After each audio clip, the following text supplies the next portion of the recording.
Magpainit na muna ako ng mantika at saka ko na iprito yung isdang labahita na inasinan ko na yan. Antayin lang natin na mag-brown yung kabilang side o maluto at saka natin yan baliktarin.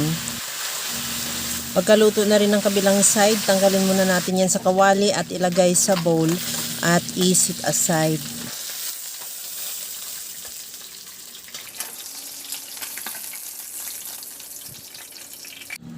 Sa disin na kawali, igisa ko na yung bawang at luya.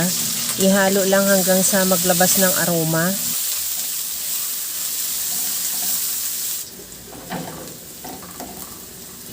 At isunod ko na rin yung sibuyas.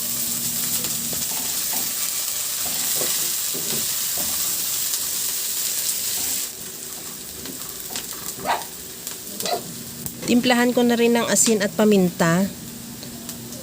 Maglagay din ako ng toyo.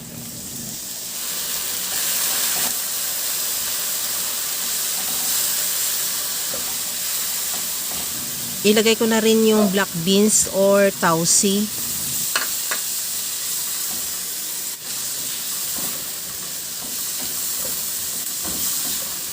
Ilagay ko na rin yung suka at asukal.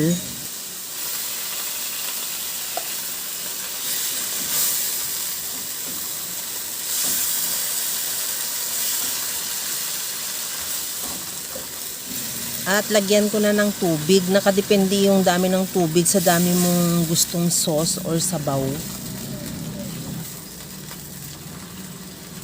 Tikman ko na rin kung okay na yung ating sauce. Maglagay na ako ng liquid seasoning. Kahit anong seasoning available sa'yo pwede. At isunod ko na ilagay yung pinirito nating isdang labahita.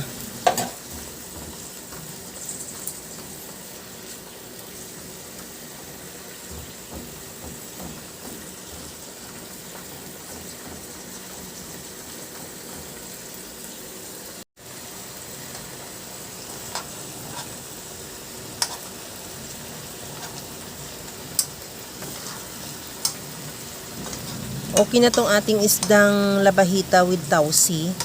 Garnisan ko na lang ng spring onion at ready to serve na. Kaya mga kalasa, kung nagustuhan mo yung ating video, please like na lang at pakishare na rin sa inyong mga friends. At kung bago ka pa lang sa aking channel, subscribe na at i-click mo na rin ang bell button para sa mga notification.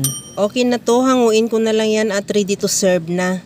Hanggang sa muli mga kalasa, thank you for watching. Bye-bye!